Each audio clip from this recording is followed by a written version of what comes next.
इस नगरी का एक हिस्सा आज भी समंदर में है। कुछ वर्षों पहले इसकी खोज की गई थी। हम बात कर रहे हैं द्वारका धाम की।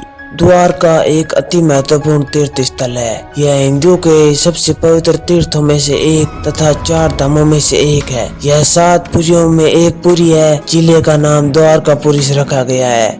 यह नगरी भारत के पश्चिम में समुद्र के किनारे पर बसी हुई है।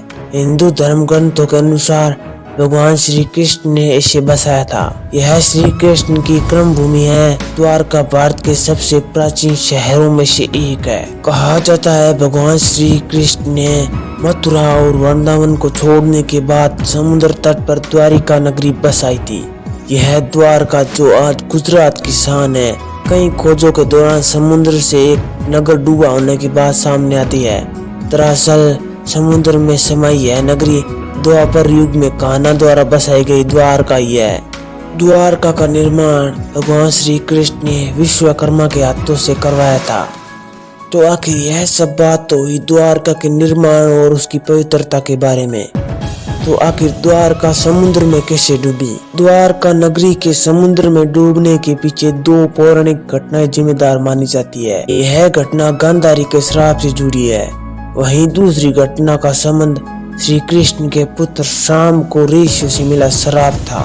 तो आपके मन में सवाल आया होगा कि भगवान को भी ऐसा श्राप क्यों मिला, और अगर यह श्राप भगवान को मिला तो भी यह श्राप सही साबित किस प्रकार हुआ, और क्या श्री कृष्ण उस श्राप से मुक्ति नहीं पा सकते थे? तो इन सब बातों को जानने के लिए वीडियो में आगे बढ़ते हैं। दरअसल गांधारी ने युधिष्ठिर के राज तिलक के बाद महाभारत की घटना के भगवान श्री कृष्ण को जिम्मेदार ठहराया था।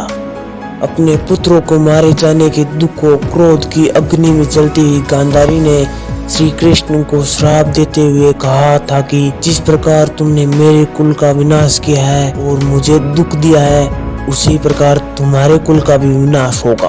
और दूसरी पौराणिक कथा यह मानी जाती है कि इसका संबंध ऋषियों द्वारा श्री कृष्ण के पुत्र शाम को दिया गया श्राप था। एक दिन जब महर्षि विश्वामित्र, कर्ण और देव ऋषि नारद द्वारका पहुंचे तो वहां यादव कुल के नवयुवक ने उनके साथ हंसी ठिठोले करने की सोची। हंसी मजाक के उद्देश्य से वे श्री कृष्ण के पुत्र शाम को एक स्त्री के भेष में उन सभी ऋषियों के पास ले गए। वह नवयुवक यह कहने लगे कि यह स्त्री गर्भवती है। क्या आप बता सकते हैं कि इसके गर्भ से कौन उत्पन्न होगा? ऋषियों ने नवयुवक को ऐसी बातें करते देखा तो उन्हें अपना अपमान महसूस हुआ। वे अपने इस अपमान को सहन नहीं कर पाए और उन्होंने श्री कृष्ण के पुत्र को श्राप दे डाला कि कृष्ण का यह पुत्र वृष्णि और अधवंशी पुरुषों का नाश करने के लिए लोहे से निर्मित मूसल को उत्पन्न करेगा। यह मूसल के द्वारा तुम और तुम्हारे जैसे क्रूर लोगों के समस्त कुल का नाश हो जाएगा। साथ ही यह भी कहा कि उत्पन्न हुए मूसल के प्रभाव से कृष्ण और बलराम ही बच पाएंगे। जब श्री कृष्ण इस श्राप के बारे में ज्ञात हो तो उन्होंने कहा कि यह श्राप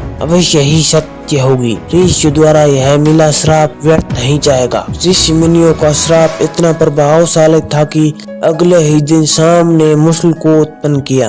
राजा उग्रसेन को जब यह मूसल उत्पन्न होने की बात मालूम हुई तो राजा ने उस मूसल को चुराकर समुद्र में डाल दिया। समुद्र में मूसल को डालने के बाद श्री कृष्ण और राजा उग्रसेन ने नगर में यह घोषणा करवाई कि कोई भी वृष्णि और अधवंशी अपने घर से मदिरा तैयार नहीं करेगा, और यदि कोई ऐसा करता है तो उन्हें मौत की सजा प्राप्त होगी। समय बीतता गया और द्वारका में अपशगुन बढ़ते चले गए। रोज तेज आंधियां और नगरों में चूहों की संख्या बढ़ती चली गई। अजीबोगरीब भयंकर घटनाएं होने लगी। इन्हें देखते हुए श्री कृष्ण को लगने लगा कि अब गांधारी का श्राप ही सत्य होने का समय आ गया है। श्री कृष्ण ने एक पक्ष की अमावस्या पर गौर किया तो ये ठीक वैसा ही होगा जैसा महाभारत के युद्ध के समय बना था। गांधारी के श्राप को सत्य में परिवर्तित करने के लिए श्री कृष्ण ने यदुवंशियों को तीर्थ करने का आदेश दिया। इसके पश्चात आज्ञा का पालन करते हुए राजवंशी समुद्र के तट पर तीर्थ से आकर निवास करने लगे। एक दिन अंधक और रोशनी के बीच किसी बात पर बहस हो गई। उपहास और अनादर इतना अधिक बढ़ गया कि दोनों ने एक दूसरे पर हमला करना और वध करना शुरू कर दिया। इस दौरान ऋषि मुनियों का श्राप इस तरह सचुआ के सामने जिस मुसल को उत्पन्न किया था उसके प्रभाव से मैदान में मौजूद खड़ी घास को लड़ाई के दौरान उखाड़ते ही उससे एक मुसल उत्पन्न होने लगता। वह मुसल बहुत ही शक्तिशाली था जिस एक वार से मृत्यु संभव थी। इस तरह वहां मौजूद सभी लोग मारे गए। जब श्री कृष्ण उस प्रभास क्षेत्र में पहुंचे तो अपने परिजनों को मरते देकर अत्यंत दुखी हो गए। क्रोध में आकर श्री कृष्ण ने वहां खड़ी घास को उखाड़ा, मुसल में तब्दील हो गई। इसके बाद श्री कृष्ण ने वहां मुसल से मौजूद जीवित लोगों पर वार कर दिया, क्योंकि इन लोगों ने अपने ही लोगों को मारा था और ये लोग अपने ही लोगों को मारने लगे। श्री कृष्ण ने वासुदेव जी को इस संहार के बारे में बताया और कहा कि आप स्त्रियों और बच्चों को लेकर अर्जुन के साथ हस्तिनापुर चले जाए। इसके बाद श्री कृष्ण उस क्षेत्र में पहुंचे। उस समय उनके बड़े भाई बलराम जी ज्ञान मुद्रा में थे। श्री कृष्ण को देखकर बलराम के शरीर से शेष नाग निकले और समुद्र में चले गए। फिर श्री कृष्ण श्राप और नरसंहार के बारे में विचार करते हुए इधर उधर घूमने लगे।